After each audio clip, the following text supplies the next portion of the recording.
Welcome back to Wild Spirits Outdoors. On this episode, we are joined in studio by Tom Calgirone, owner of Leveled Outdoors. Kick back as the boys talk archery tech and setups. Oh, and don't forget that time is running out to enter the Wild Spirits giveaway. To enter, follow Wild Spirits Outdoors official Facebook page. Scroll to the giveaway post for more info. Now, let's get into it.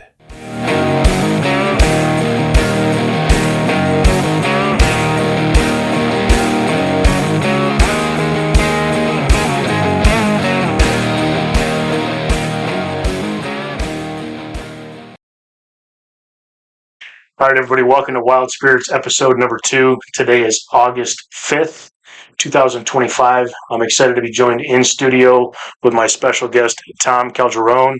Tom is the owner of Leveled Outdoors. I'm going to let Tom tell you guys a little bit about himself and where Leveled Outdoors came from. So, Tom, say hi to everybody and please tell them what you're all about.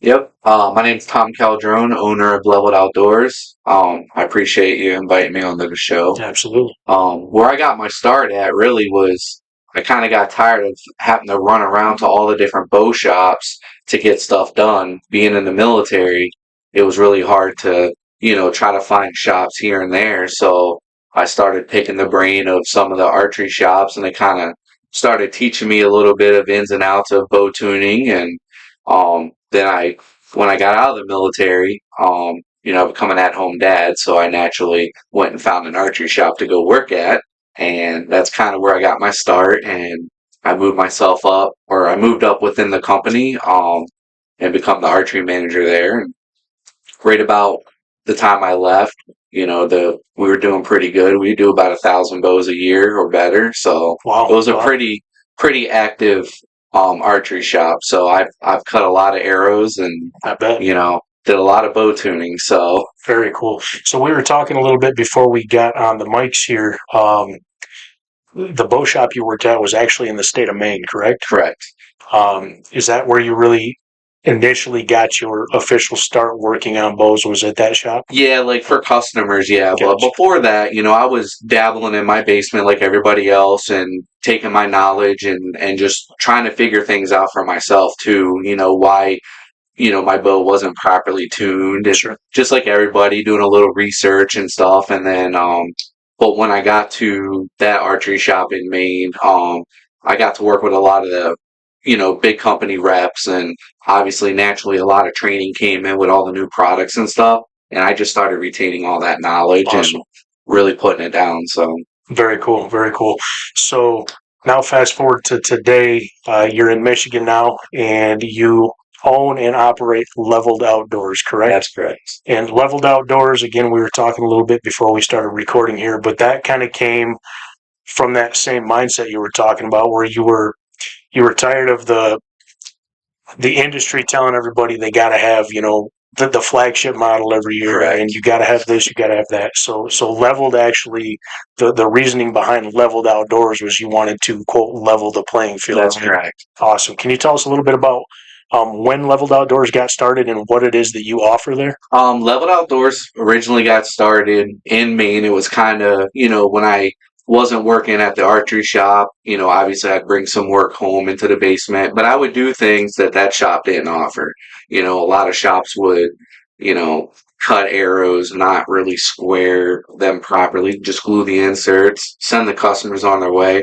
I wasn't cool with that. So nonchalantly, I would tell people, buy the arrows there, bring them to me, and, I'll custom make them to their bow, and then I'll tune their bow to those specific arrows and like their heavy arrow setups or whatever setups Sure. they had.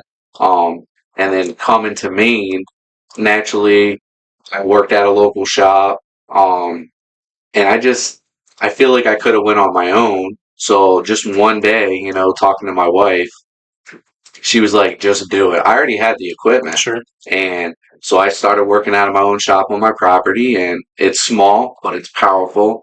We can get a lot of done in there. Yeah. A lot of times by appointment only with certain things, but I do have posted hours. Sure. Yep. Well, that's awesome. One thing I've always appreciated is having a shop to go to that that understands this kind of stuff. One of my biggest pet peeves is when I walk into and I'm not going to say any big box store names, but when I walk into some of these stores, and I'm sure people listening know what I'm talking about, you go to the quote pro shop and you're in there, you're there to pick up some broadheads or whatever you're there for, and you see this poor kid who's buying a bow, and they're quote setting him up, but they are not setting this poor kid up for success. He's going to struggle. He's going to come to his own mindset that as good of a shot he can be is because of his own ability, and it's not because he's not properly tuned, and that's unfortunate.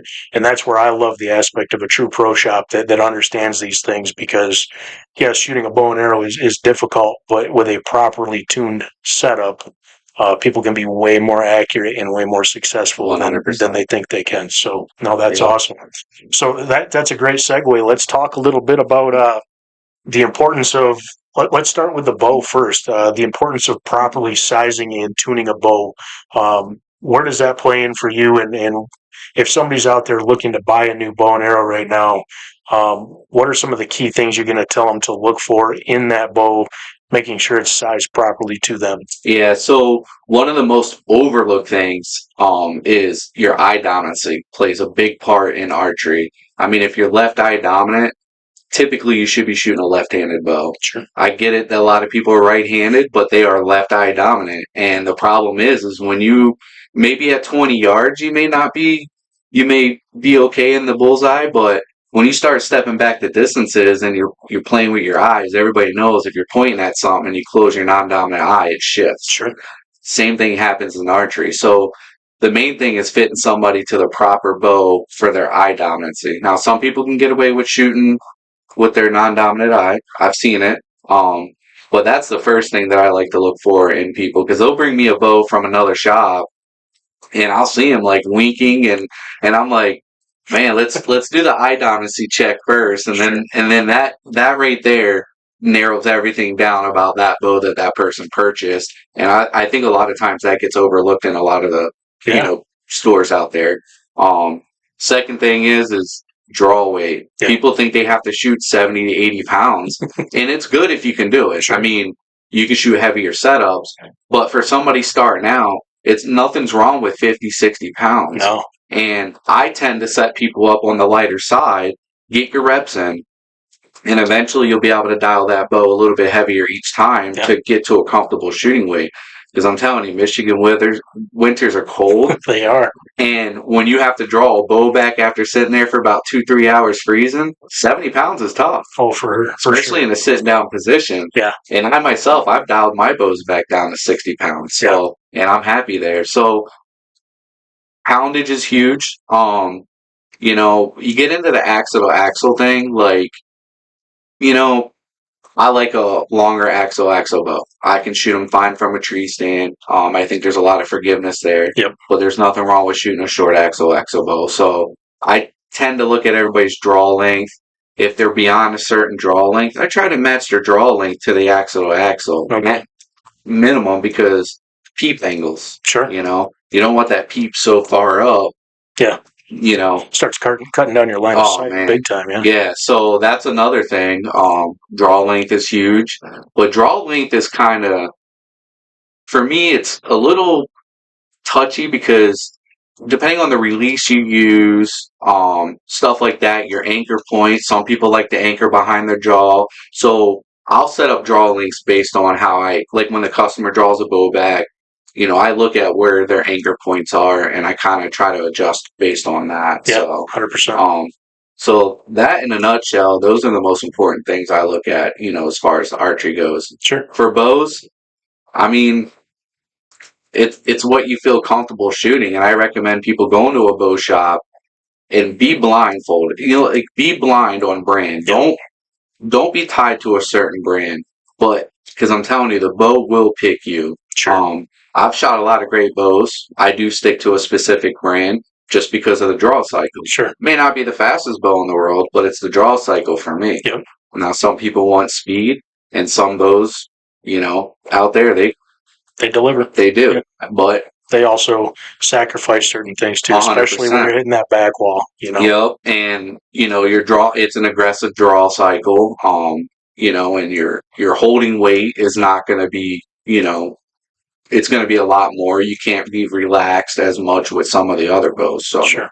And that's a good point too. When you talk about these Michigan winters and really anywhere up in these northern climates, it's great to have that speed demon, right? But when you have that aggressive draw cycle, Yeah. and it's 15, 20 degrees out, and you've drawn back on a buck who's chasing a doe, and he's just not giving you that shot, and everybody's like, "Oh, I can hold back for 5 minutes." Yeah, tell me that when it's that cold out, and the adrenaline's just a pumping from a buck, right? Now you have to let down. Yeah. That arrow just wants to come jumping off that rest, and that's a recipe for disaster right there. Yeah. I'm a definite proponent of shoot everything, be blind to it as well. And I'm a big proponent of a smooth draw cycle. We were talking a little bit before we started recording. I shoot a Hoyt. It's just my personal preference. I shot a lot of bows before I bought this one. I started on Hoyts. I've shot Bears. I've shot PSE. I've shot a lot of different bows, and they all have their niches. The one that I'm shooting now just happens to be out of the 9 I shot that year. I just really, really liked the way that one shot. And it wasn't a super fast bow, but it was super smooth, dead in the hand, and that's what I wanted. So, yeah, it's like I attribute it to, Dodge, Ford, Chevy, right? They all make good trucks. They do. We're all loyal to a certain brand, but I was a diehard Ford guy for many, many years, and when you pulled in, you saw my white GMC sitting out there. So it can tell you that being loyal to a brand just because of a brand doesn't necessarily bring you the benefits of what's out there. Yeah. When I test drove this GMC, I was like, all right, Ford, sorry, but I'm a GMC guy for now until something else comes along that I like more. So can completely understand that. So I'm assuming you get a lot of people bring stuff into the shop and they're, they've tuned this bow, right? And they're still having issues. What's some of the common things you see people doing that just seems to play on repeat when they bring them into your shop? It's stuff you got to kind of go back and fix. Yeah, a lot of times it's the arrow rest. They feel moving it is gonna help their arrow fly better, and it can to a certain degree. Yeah. But a lot of times they overlook the fact that their strings might be 2, 3, 4 years old, and they've stretched, and they come in and go, man, every year I'm having to adjust my sight, and it down further and down further to get a more elevation. And I look at their strings and I see that their servings are pretty separated, and I'm like, well, when's the last time you replaced your strings and cables? 3, 4 years ago. And to me, that's one of the most important things, and it's overlooked, is replacing your strings frequently to keep your performance of your bow up. But a lot of times people are saying, like, their arrows are flying funny. Well, I look at their arrows, I take into account for their draw weight, the arrow length, how aggressive the cams can be, because a lot of people, like, they look on the back of the box and it says, okay, my arrow poundage or my bow poundage is this and my arrow length is that, I should be in this spine. But not necessarily, because if you have really aggressive cams, you probably should be in a stiffer spine and not the spine that says on that box. Sure. I tend to, spine up everybody based on certain bows and certain weight of broadheads and stuff like that. And I think that's really overlooked. And I have found since being here that 90% of my customers have came in, their arrows aren't properly spined to their bow. Sure. And so they're getting a lot of erratic arrow flight. Not everyone, because we all know not every arrow spine is going to say it's going to be 350. There's like a give or take how low or how high. So a couple of arrows might be on that threshold where they're getting perfect arrow flight, but they got 6 that just can't fly. Yep. And a lot of times it's improper arrow spine. So okay. Now, when somebody does that, that's the unfortunate part. A lot of times people are buying 6 to a dozen arrows at a time. Right. So how much success do you actually have in like knock tuning arrows? If somebody comes in and they've got a couple flyers, how successful are you at making certain tweaks to the knock to actually get that arrow to fly? And are you a proponent of that? Some people would just assume, if it's a flyer, I just don't want it in my quiver, right? Even if there's something I can do to tweak it, I'd just assume get it out of there. What's your stance on that? Yeah, so knock tuning is okay, because what you're doing is you're trying to get all your arrows on the high side of the spine or the low side of the spine. Because if all 12 arrows if they're fletched on that high side of the spine, all 12 will leave the bow basically the same way. So that's a good starting point. I'm a big proponent of just paper tuning. I do have a spine tester in my shop. I spin every arrow. I find the high side and the low side to every arrow, and I will fletch the cock main on the high side of the arrow. That way, all 12 arrows are fletched exactly the same. Sure. But a lot of times, I find if they really want to stick with their arrows, I might dial their bow down a few pounds. We'll shoot it through paper and see how that happens. Because if they're a little on the weaker side, then their draw weight may be too aggressive for that arrow. So I'll dial their bow down a couple pounds. We'll shoot it through paper, and if that starts clearing it up, then we know what that issue is. Sure. And if they are down 5 pounds and they're happy with it, then I'm willing to work with them. We'll get it paper tuned, and then we'll go out into the yard and we'll shoot however far they want to make sure that they're dead on. So, knock tuning is, if you're getting like a slight little paper tear and you want to perfect it, knock tuning is the way to go. Right. But I'll recommend fletching your arrows at that point until you are there, and then you fletch it so that way your cock vein's always up. But that's a personal preference. Okay. Right on. And I was going to ask this a little bit later on, but I think this is a great time to ask. Bear shaft tuning. You a big fan of that? I mean, I don't do it. Again, I have a spine tester. Yeah. So I find the high side or low side to the spine. I always go to the high side where the stiffer side is, and I fletch the arrows there. And I honestly, 95 to 98% of the time, I get bullet holes within 1 or 2 shots on everybody's bow. So I don't go that far with bear shaft tuning. I haven't done it in 8 years. Sure. I mean, but shops do it. People do it. If they have the time to do it, we got to sit there and shoot all 12 arrows and knock tune every one. That takes a lot of time out of the day to do it. Yeah. Whereas once I already know what spine the person's going to be in and what their setup is, I literally spin every arrow. I find what ends wobble, what end doesn't. I cut accordingly to get them down to their perspective length. But then I have the spine tester where I put a weight on it and it kind of weighs it down, and I spin it, and it literally will show me the high side and then the low side of the spine. Sure. And then I'll mark it with a Sharpie marker, and I do all 12 arrows that way, and then all 12 arrows are going to be set up the same way. Exactly. So, like, I bear shaft too, but that's exciting. I like to geek out on that stuff.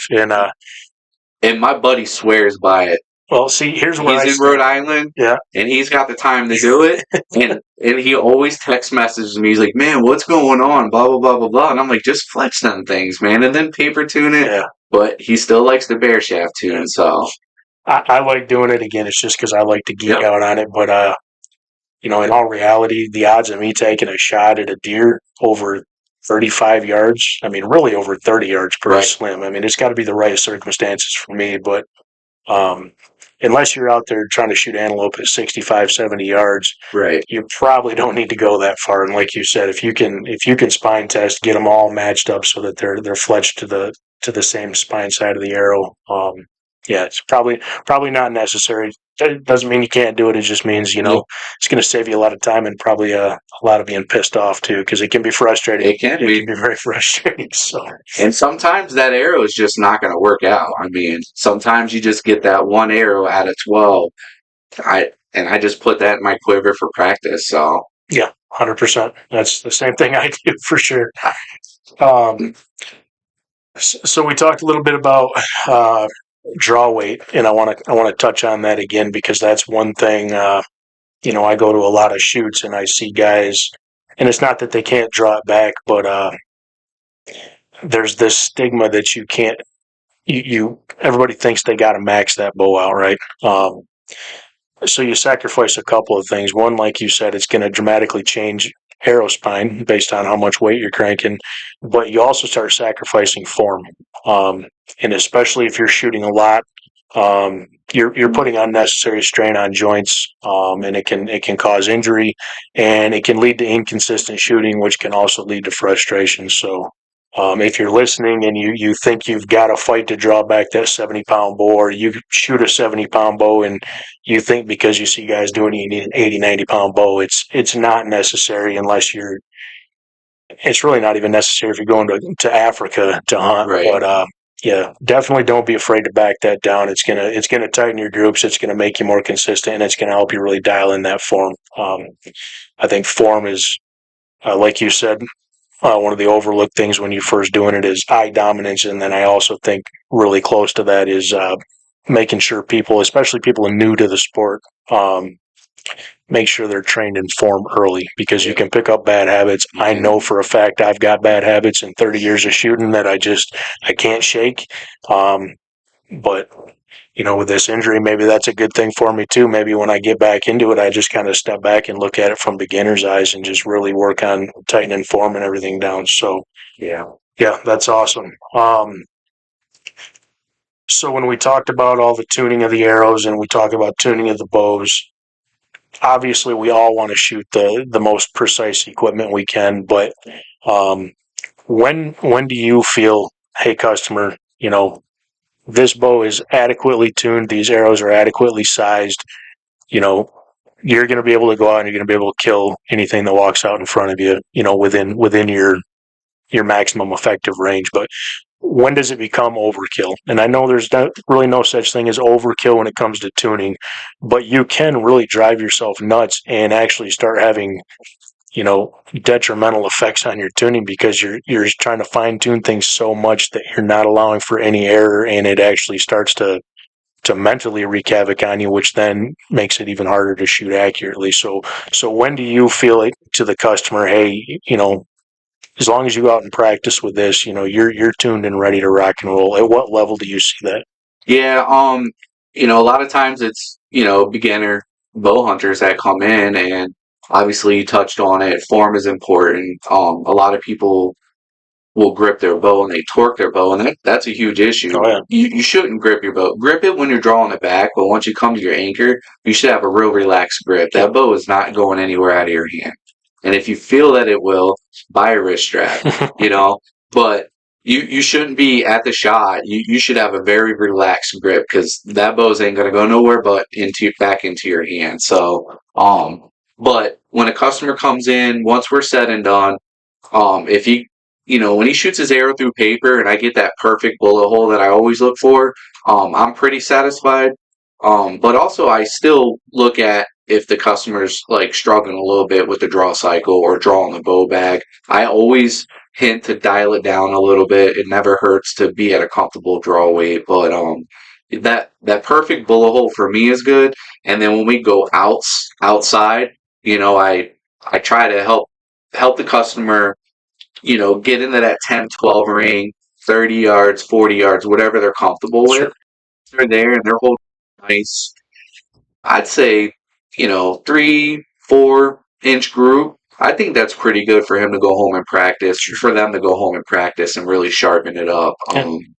But another thing too is the broadheads that they use, making sure their field points and their broadheads are hitting together. That's a whole, another avenue if you're using a fixed blade broadhead. So. Absolutely. And just because you have a perfectly tuned bow, ideally your broadhead should hit perfect, but sometimes we have to make that little tweak on the rest, and then try to get them to come together. Once that comes together, then you start sighting in your bow sight to match where your arrows are hitting at that point. So there's a lot involved in it. Yep. That's where I come in, and I tell everybody to just be calm, be relaxed, let me do my job, and then I'll make sure that you get to do yours at the end. So right on. So I got a question for you. One thing that I've really always struggled with, and it doesn't seem to really matter what bow I'm shooting. I'm tuned really good, right? I'm shooting bullet holes. What I tend to find is my sight window is really far up tight to my riser, almost to the point where I'm losing the edge of my scope. Now, I know that's not detrimental to the shot, but it's frustrating. You want to see that whole circle, and you draw back and you're cutting the edge of it off. If I was to bring my bow into you and say, look, this is what's happening, where would you go as far as a recommendation on, if it's bothering you enough, even though you're shooting good out to, however far you practice to, but if you really want that out, what would be your first recommendation to make that happen? Usually when that happens, your center shot's probably pretty good. But a lot of times to shift that out, you got to do a shim and shim your cams all the way over, right? But then once you're there, then now we got to redo your center shot. And then that should move your sight to that direction that you want it to go, so you get that full sight picture. Gotcha. For me, sometimes my housing will be right there, but I overlook it and I just run with it a lot of times. Some bows are easier to move the cams than others. Technology today with some of these bows, it's wicked easy to move all the cams over. That's the East Coast coming out, by the way. Oh yeah, I knew we'd get a wicked in here eventually. There it came. All right. But like for instance, I shoot a Proven 34, which is a Bowtech, so they have the deadlock cam system. Yeah. So for me, they come factory center shot usually, and you're supposed to set the rest to like 15/16 of an inch. That's a good starting point, but it's not necessarily exactly where it needs to be. True.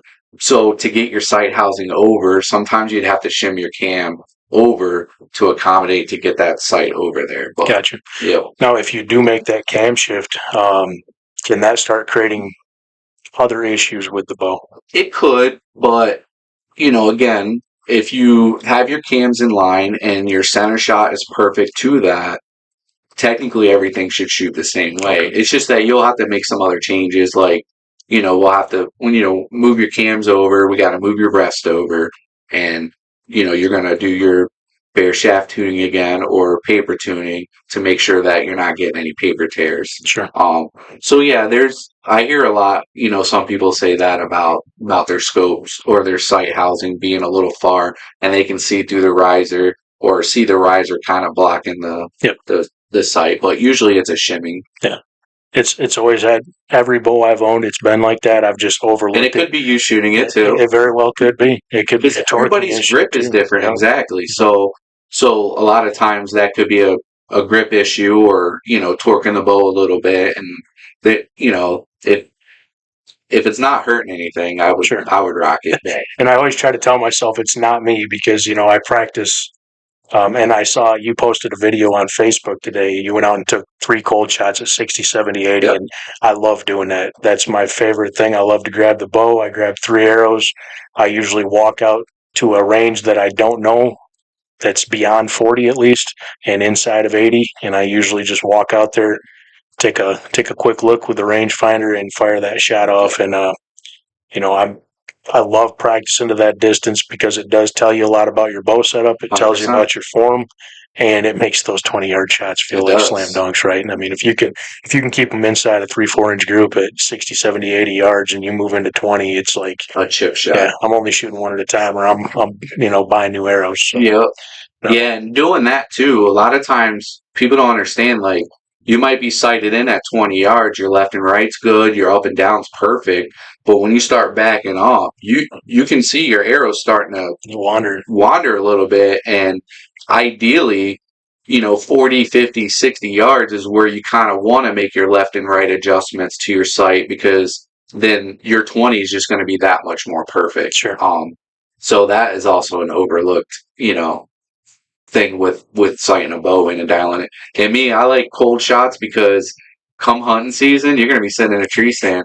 You're drawing that bow one time, and you got to make it count. And I do it at those distances, because then I know my 20 and my 30, I can do it at those distances. Absolutely. So I don't shoot any game past probably 30, 35 yards. Yeah, I think in 30 years of hunting, I think I've shot 2 deer beyond 35 yards, and that was one at 42, and then there was one that I misjudged. I thought he was like at 35, and he was at 47, and thankfully he dropped into my arrow, or I'd have missed him by a mile. But I think my furthest bow shot was on a turkey. It was like 45 yards in a field, and it was money. But that was that thing would not come in any closer, and I was like, man, it was public land. Gotta let him eat. I had to do it, and it met its mark. So that's awesome. Yeah. No, that's awesome. So cool. We talked a little bit about the tuning of the arrows. We talked about the bow. Let's talk a little bit about preseason gear prep. So, hopefully by now, and I know a lot of people that are listening probably haven't, but if you haven't, now's the time. Get your bows in.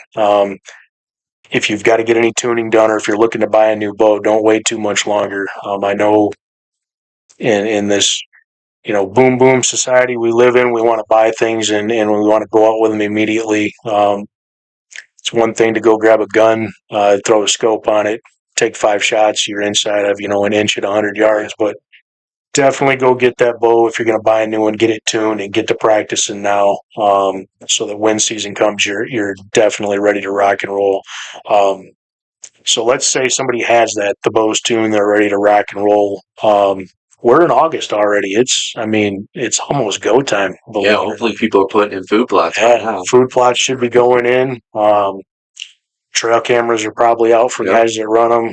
It's really good time to be collecting data. I put a little thing on Facebook a couple days ago about this is a great time to go in and check your straps on your tree stands. Make sure your lifelines are good. Make sure no metal to metal on your no noises are being made. Your accesses are cleaned of branches and whatnot. So for the guy who's just itching and ready to rock and roll right now, what's kind of your pre-season gear prep leading into the last few weeks before we're going into season? Well, making sure my bow is properly tuned and shooting good. Making sure my broadheads are sharp. Yeah.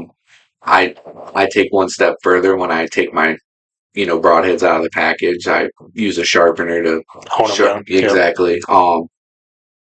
Another thing is, man, about this time I'm already washing my gear and getting it stowed away in scent-free containers and stuff. I mean, I'm not a big proponent of being completely scent-free because you'll never beat a deer's nose. Sure. So I'm a huge proponent of really playing the wind, and thermals and stuff. But that's a whole different thing. But yeah, making sure your strings are good. Make sure your strings are waxed. That's important. Yeah. I'm not talking glopping wax on because I've seen some pretty bad stuff. So just a little bit of wax goes a long way. Yep, just making sure your bow is taken to a shop, looked over. Overlook thing is your limbs. I like to take a little cotton ball and I run it on my limbs. I know not all the limbs splinter, but I want to try to catch stuff like that early because I've had a customer bring in a crossbow that left it cocked all season, and he just recently opened it up, and it was no longer cocked anymore. So it decocked itself. It definitely decocked itself. Auto decocked. He needs new limbs, new cams, new strings, the whole 9 yards. So number one thing, do not leave your crossbows cocked all season, just so you know. Yeah. But yeah, just make sure you have your broadheads because what a lot of places are, we're getting towards archery season, and a lot of companies are getting to the end of their season, and they're going to be releasing their new product. So, they are starting to run low on product to be able to give to the bow shop. So, now's the time to buy your broadheads if you don't have them. Yep. Get your arrows made, or make sure that you have enough arrows to finish the season. That's pretty much my pre-check, other than managing the land and stuff like that. So 100%. 100%. So when you're out, and we talked a little bit, you do a lot of public land hunting. What kind of style do you have when you're out public land? Are you a run and gun kind of guy? Or are you in there, are you going out there in July and looking at last season's sign and trying to game plan? Or are you somebody like I get giddy on just looking at maps and being like, I'm going to go try this spot, and I try to go figure it out on the fly. What's your style? Yeah, I mean, since moving back to Michigan, for me, it's like starting from zero, and being in the military, every state that we were stationed in, and I learned how to hunt. It was always, mostly public land. So I would use maps. I would try to find the closest food source, but most importantly for me would be a water source. Sure. All deer have to drink. Yep. All game, depending on, especially when you're early season hunting, water's huge. Oh yeah. So I do a lot of scouting in that aspect. Lately, there's a couple properties around our county that I've been watching for a couple years, I go out and look for scrapes, old scrapes, and now I see scrapes that have been used year round. Yep. And so I know what spot I would hunt at that point because that scrape is still there. It's still fresh, and it's been fresh for the last couple of years. Yep. I try not to spend too much time parked at one specific place because people do like They pick up on it quick. They do like to truck watch, and yep. So that's one thing. Or sometimes I'll have my wife drop me off and pick me up a couple hours later. So I've done the same. But I do have access to private land. It is family land, and sometimes during deer season it might get a little crowded. It's 60 acres, and I might just venture off on the public land. Sure. I'm a run and gun. I do like to spot and stalk. I do use the wind to my favor. I use thermal currents to my favor. In Maine, I might have shot maybe 3 deer out of a tree stand, and I've did pretty good harvest from the ground without them even knowing, and I was able to sneak up on them kind of in some bedding area and stuff like that. And that's kind of where I like to hunt sometimes, is doing that. Sure. Snowfall is great. If we can get an early snowfall, it's even better.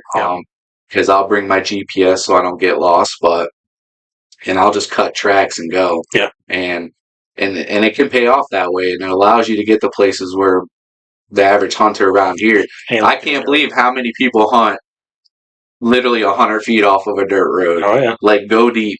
I mean, you don't have to go that deep, but go to where most people won't go. Sure. You'll probably have a better luck out that way. There's a lot of good deer hunting on public land. There is. I mean, Michigan gets a bad rap for it's got its problems. It does. We could talk about that another time, but there is so much land in this state. Yeah. And like you said, if you're willing to put in just a little bit of effort, I shouldn't say a little bit. There's times where you got to put in a pretty significant amount of effort. But if that's what you want to do, I mean, you can actually get into some real good deer, and you can get into some really good property. You can.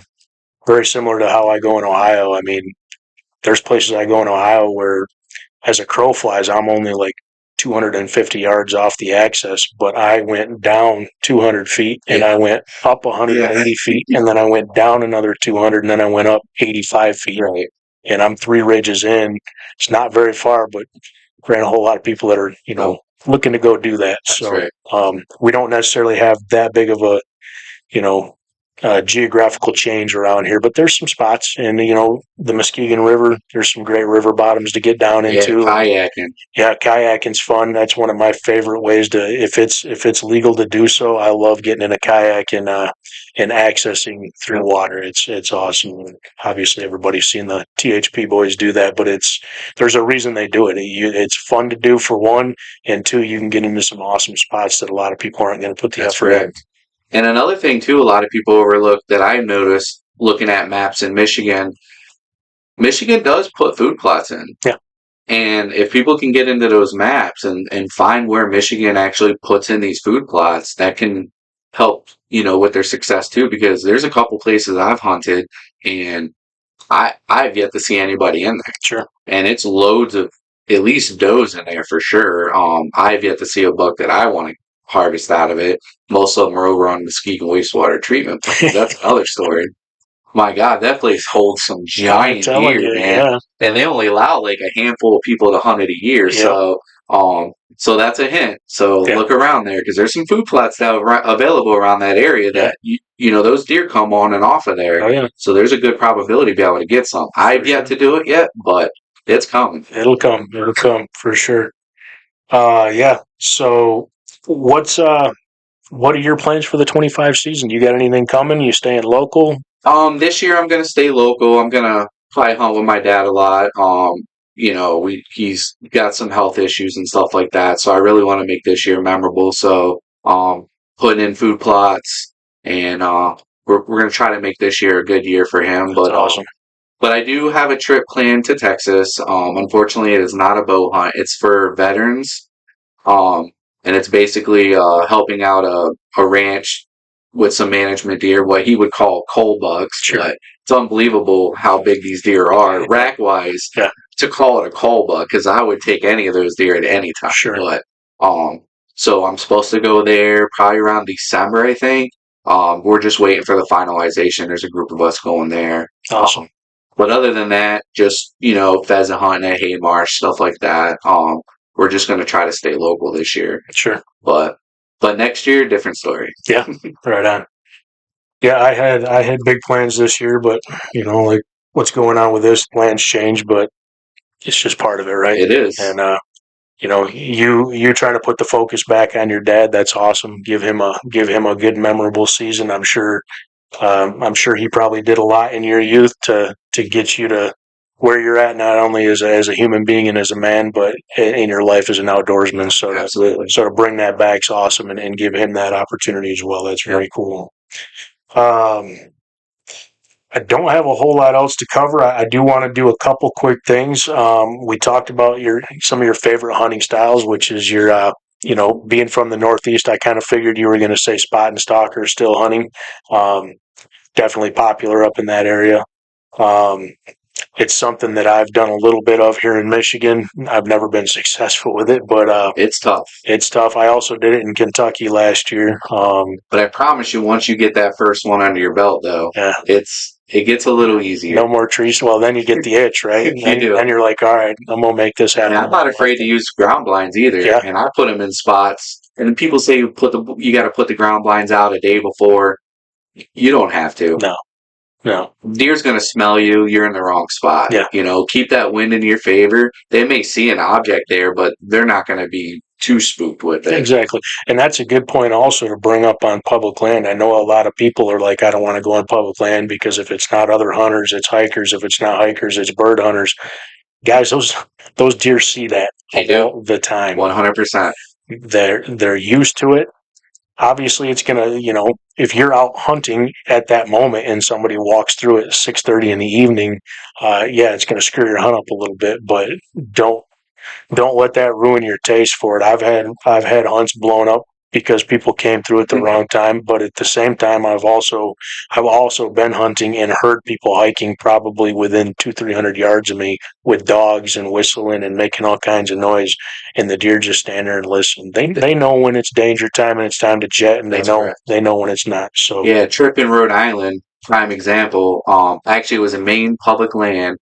I was hunting, probably like 500 yards off the main road, but there was like a little creek bottom, and a lot of people use it for walking their dogs and recreation. And I'm literally in a saddle, hanging in a tree, and this guy comes by with some Jack Russell Terriers just hooting and hollering, and not even 4 minutes later, all those deer came running down right in front of me, and I had the pick of any doe that I wanted to harvest at that point. Right. And I harvested it, and he literally came back like 8 minutes later and was like, "Man, did you see all those deer?" And I said, "I did. I appreciate it. Thank you." Yeah, thanks for he goes, "Yeah." And he's like, "Man, some people just have a hard time with sharing the land." Sure. And here you are just having the time.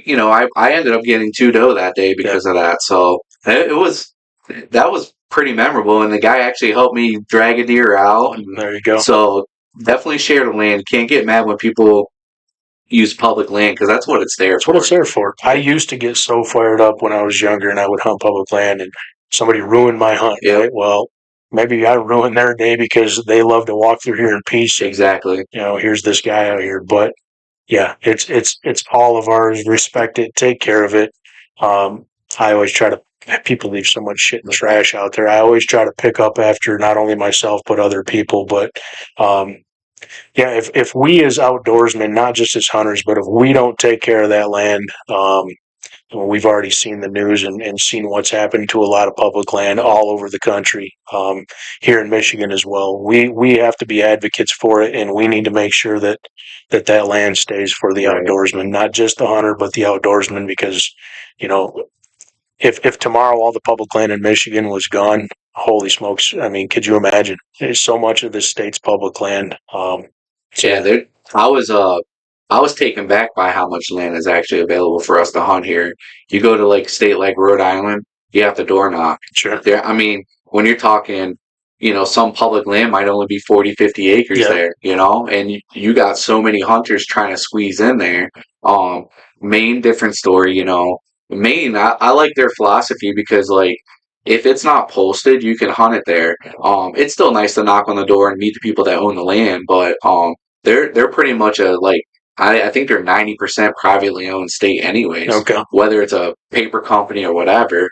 But I learned in Michigan, coming from Maine, Vermont and New Hampshire, hunting those states where you just hunt if it's not posted. Sure. Then moving back to Michigan and you can't do that here. Yeah. And it's unfortunate because there's a lot of farmland here that doesn't get hunted that could use some hunters on it. But again though, Michigan's one of those states that offers a lot of public land to hunt. So and I'm grateful for that, and I'm sure you are. Oh, 100%, 100%.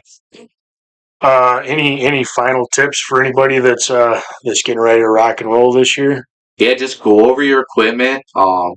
Take some shots. You guys should be shooting sometimes I try to shoot about 30 arrows a day, and then as it gets closer to bow season, I try to up that a little bit more. Because some people just put their bows away all season, and then you go to take it out, and that first couple shots, you're like, oh, okay, and you're a little shaky, I actually stay active locally. I shoot at Fremont Archers. I shoot year round.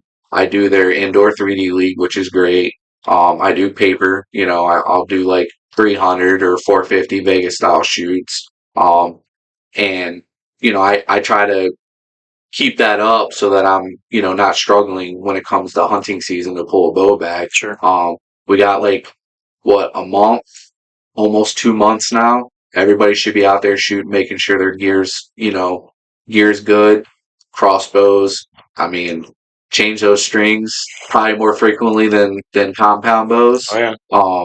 But yeah, now's the time to get out there and practice and make sure all your gear is ready to go. Yeah, for sure. Awesome.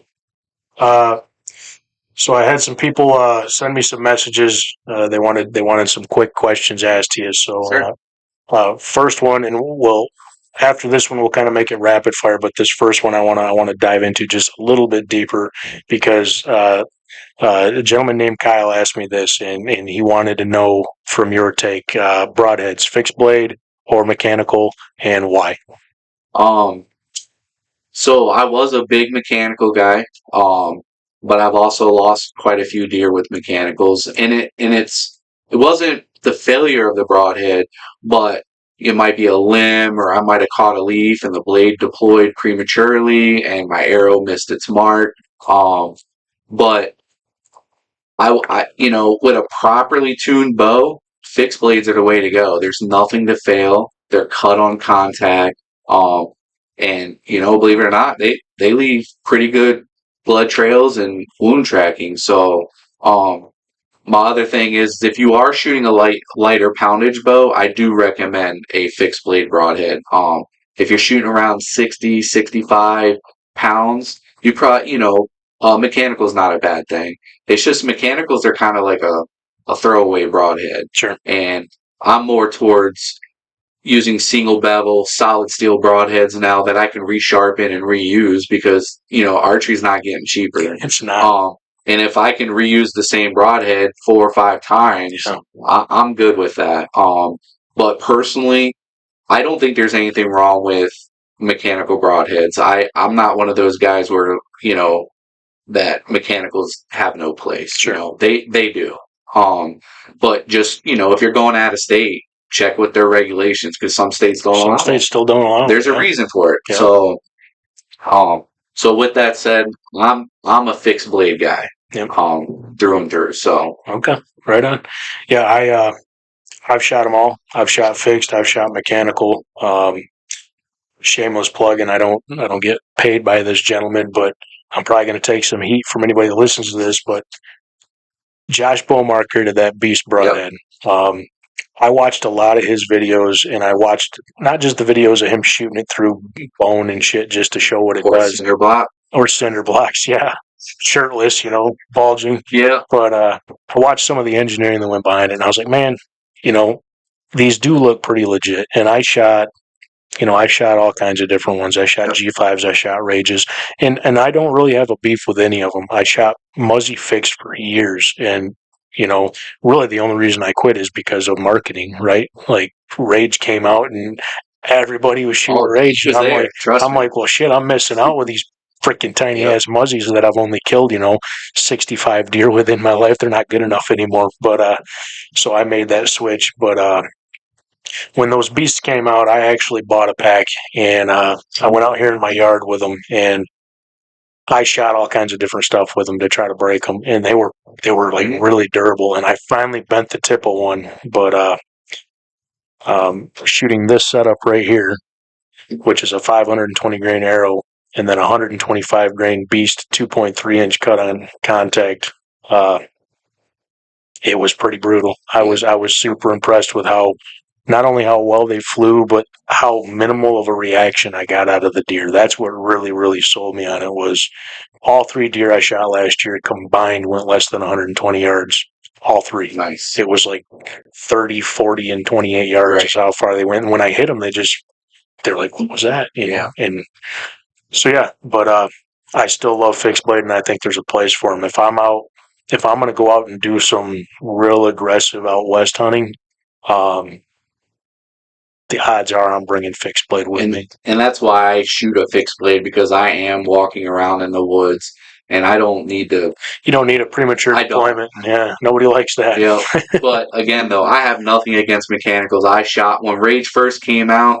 Like, I literally was qualified. So on a Navy base I was hunting on, you had to qualify, right? You had to shoot so many arrows into a certain circle, and then you can hunt on that base. Gotcha. And the bow I was shooting at the time, it probably wasn't properly fitted to me, and this is back in the early 2000s, and so I had my wife go to the store and ask somebody for some mechanical broadheads, and so with mechanical broadheads, you could shoot field points and qualify, because you didn't have to shoot your mechanicals. Sure. So I ended up being able to hunt on that base for about 4 years because of that. Yeah. But the amount of deer I've taken with those broadheads was unbelievable, and a blind man can follow the blood trails. Oh, yeah. And I have nothing against it. It's just my style of hunting now.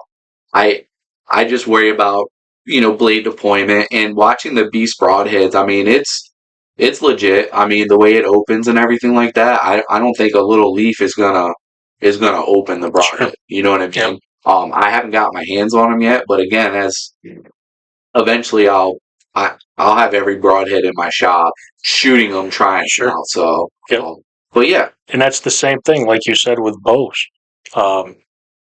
If you can afford it, because they're not cheap. No broadheads are cheap anymore. No. Even the cheap ones aren't cheap. Right. But if you can, go pick up.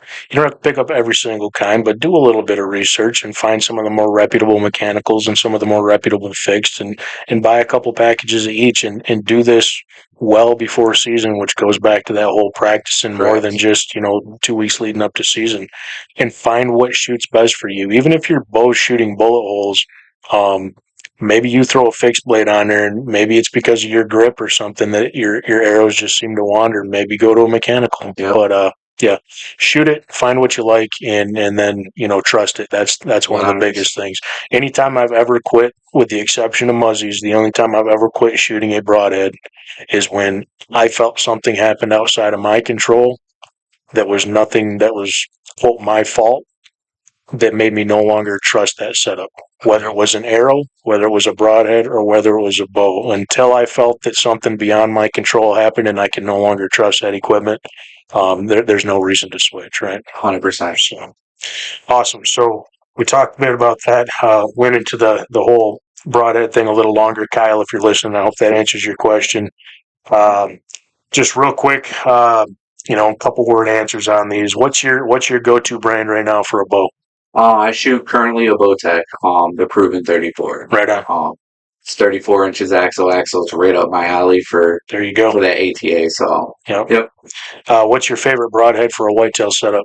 Right now I shoot Magnus Black Hornets. Oh, yeah. I've been shooting them for years. The owner's great, lifetime warranty. No questions asked on a broadhead. If you destroy it for whatever reason, literally take a picture and email them. And I got a new pack of broadheads in the mail. No questions asked. So I've taken bear with them, deer with them, and that's kind of my go-to. So awesome.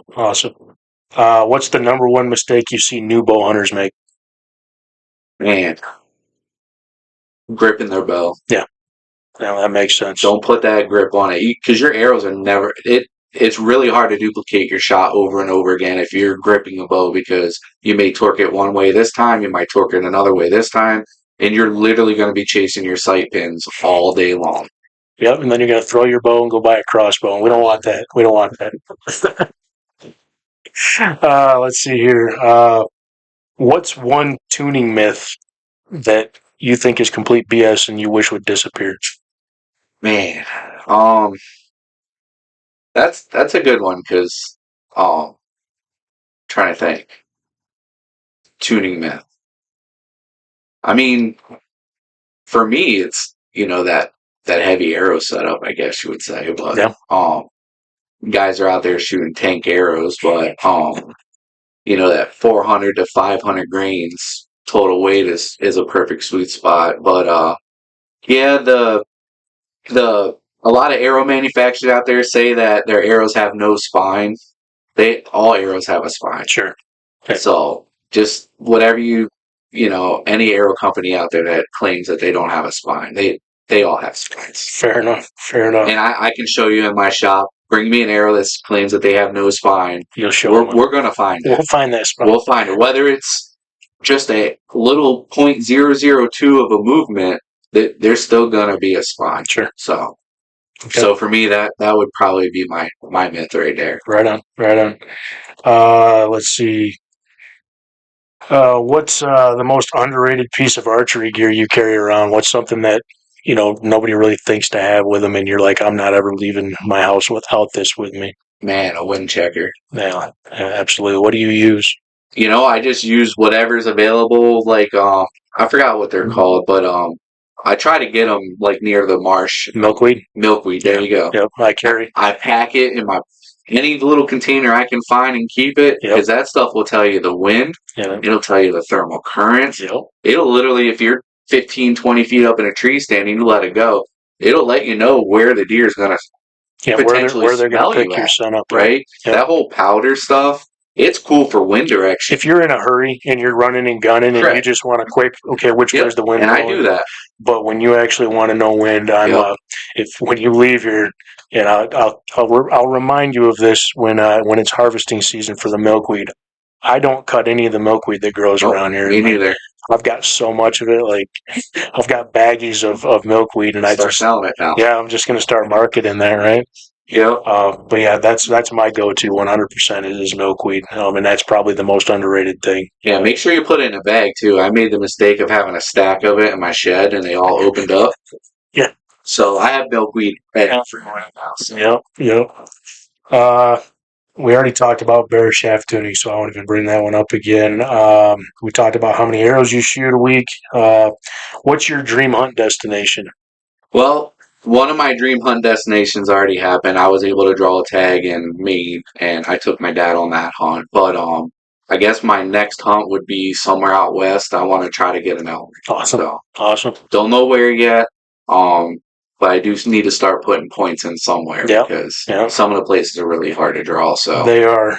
Next year's an elk hunt for me, but it's going to be unless I hit the lottery and can buy like a landowner's tag. It's probably going to be an over-the-counter state. But Utah is usually a pretty good state for that. For over-the-counter. So I thought about it. Idaho, Utah, and Colorado are definitely some of the spots I'm looking at.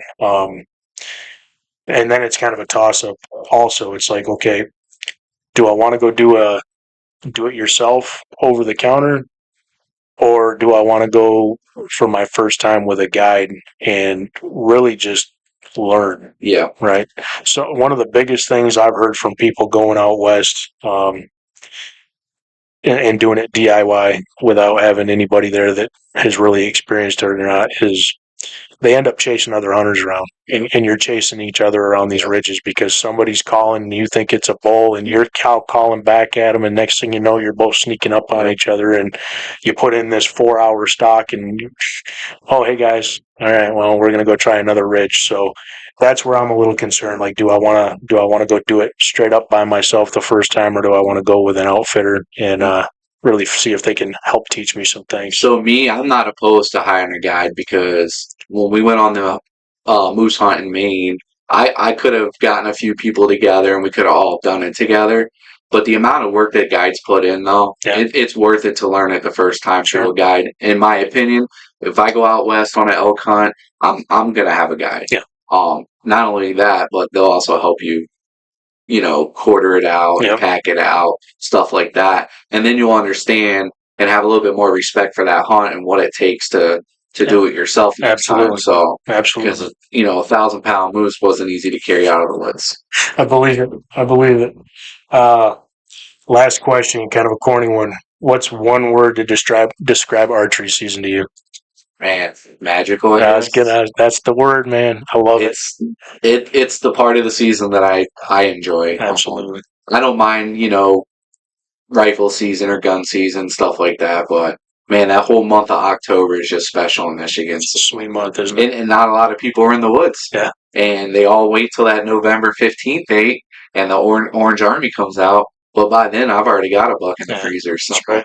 If you're not out hunting October 1st, you're really missing out on a good part of the season. You really are. And that because the deer are always moving. They're to and from food sources. They're always at watering holes. I mean, for me, it's just the time to be out in the woods. Yeah, I love that first week of October, and I love that first real cold snap of October. And when it happens to fall that first week of October, all day. I really love it. I'm doing all day sits like it's the rut. So awesome.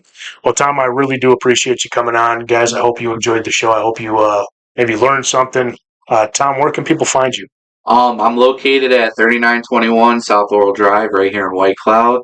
My hours are usually Wednesday through Sunday, 12 to 8. I am by appointment only for bow tuning, and bow drop-offs for string and cable changes, just because I like to offer. Sure. And that way they have my undivided attention, no interruptions, we can get stuff done. And it's hard to find that at some of the shops around here. It's a push to sell everything. So, and anybody that watched, or listens to this podcast, just mention this, and I'll give everybody like a 10-15% discount in the store. There you go, guys. And I say 10 to 15 because it depends on the product. Sure. But I also offer free bow checkups. Bring your bow in. Let's make sure it's tuned. And make sure it's timed correctly, and shoot it through paper. I mean, that's what I'm here for. I don't charge for stuff like that. So get your bows in, let's get them checked out. I mean, we got 2 months before the season opener. I'd rather you guys go out in the field with a properly tuned bow than just pulling out of the bow case. So, for sure. Yep. So, how about social media if people want to follow you along? I'm on Facebook at Leveled Outdoors. I'm very active I'm always posting videos of fishing baits that I make, soft plastics, or, if I make a dozen arrows for somebody, I love to show how straight they are and how there's like virtually no wobble to the broadhead at the end. Stuff like that. So I'm on Facebook. I do have a website. If you want to purchase product and have it shipped, that's www.leveledoutdoors.com. Again, but I'd rather you come, if you come into the shop so we can look at what we have and stuff like that. It's a little bit better that way. So awesome. But I just have the website as a backup. So nothing wrong with that. No. So yeah, guys, get your bows over to Tom. Have him check them out. Get them tuned. Pick something up while you're there. Help support a great local business. If you're into fishing, Tom makes some kick-ass soft plastics as well. I've heard nothing but good things about these. He was kind enough to drop me off a couple packages, and I can't wait to give them a try. So thank you. I'm excited about it. So again, thank you, Tom. Thank you guys for listening. I appreciate you tuning in. Join in next week. We're going to have another great episode. Get out, shoot your bows. Season is right around the corner. This is Wild Spirits Outdoors. Take care.